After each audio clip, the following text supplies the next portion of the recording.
1916, and the First World War is raging on. The Ottoman Empire is 617 years old at this point and is on the brink of collapse. The British and the French had promised the Arabs sovereignty and Arab leadership over the Arabian Peninsula and the Levant if they helped them defeat the Ottomans. And so they helped them defeat the Ottomans. Okay, so when the British and the French won, the Arabs wanted the land that was promised to them. But little did they know, the British and the French had this little top secret meeting. And in this top secret meeting, it was planned that the captured Ottoman province will be divided into areas of British and French control and influence.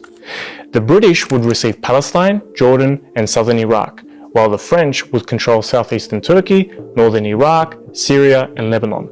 This was called the Sykes-Picot Agreement. But then the Arabs found out about this agreement, and they were shocked. They had been bamboozled and tricked. They thought that they were fighting a war in order to overthrow their non-Arab Muslim rulers, only to end up with, you guessed it, European colonial rulers instead. Now that the British occupy Palestine, something unusual is happening back in Europe.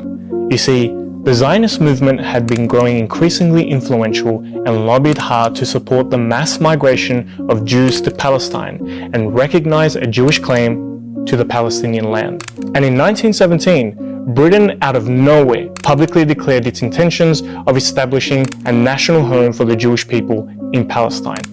So the British just gifted Palestine, a country which was made up of 90% Palestinians, to European Zionists. They gave it just like you would give a box of chocolates. Historians still debate till this day why the British gave Palestine to Zionists. Now, at this point, the Jewish population in Palestine was less than 10%. So when the British started to facilitate the immigration of European Jews to Palestine from 1922 and 1935, the Jewish population rose to 27%. With the British mandate in full swing, mass European Jewish immigration meant that more land would be seized and the native Palestinian population grew increasingly worried. The Palestinians would demonstrate their concerns to their British overlords, but they wouldn't have it. European Jewish settlement was on the rise. The British proposed a partition of Palestine and even advised the forceful removal of the Arab population from their homes. And yes, this was their plan to resolve the issue. So the Palestinians naturally rejected this proposal and revolted against the British. The revolts were crushed violently, killing thousands of Palestinians. But the Palestinians wouldn't give up. They would continue their fight for independence, and the British were clearly fed up. So in 1947, the British decided to hand over their responsibility for Palestine to the United Nations. The British decided to hand over their responsibility for Palestine to the United Nations. So basically, they just said, here, clean our mess. And so the UN proposed this ridiculous proposal again, where Palestine will be partitioned into a Jewish and Arab state. Remember, Jews in Palestine only constituted 1/3 of the population, most of whom arrived from Europe just a few years earlier. Yet, in this proposal, they were allocated 55% of the land. The Arabs rejected the proposal, and the Zionists accepted. However, here's the catch. The Zionists didn't agree to the proposed borders, and even campaigned for more land. So they agreed to an Israeli state, but didn't agree to the size of it, so they can just choose it for themselves. By 1948, Zionist militia would storm and capture Palestinian populated villages and cities, leaving thousands of Palestinians homeless and landless. The Zionists wanted to seize and cleanse as much land from Palestine before the British would officially withdraw their forces.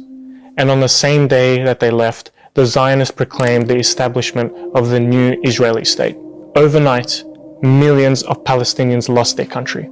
And what's even more bizarre is that immediately the two superpowers, the United States and the Soviet Union, recognized the new state of Israel. And if it couldn't get any worse, May 15th, 1948 was perhaps one of the darkest days in Palestine's history.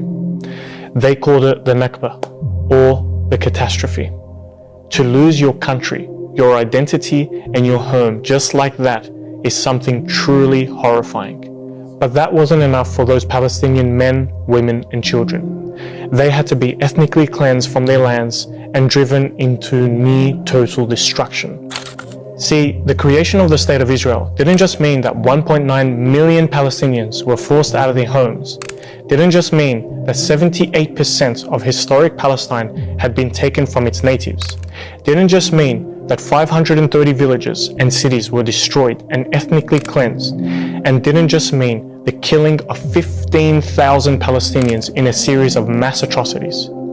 It means that it was the start of something even more horrifying for the Palestinian people. It signaled over 70 years of occupation, home demolitions, arbitrary arrests, displacements, Israeli expansion, military checkpoints, construction of walls, discrimination, massacres, and bombing of innocent men, women, and children in their own homes. The Palestinians are a people who have been oppressed and had their lands taken away from them and have been suffering ever since. This is how the events of the past shape the conditions of today. This is why it is important to remember and reflect our history before it repeats itself again.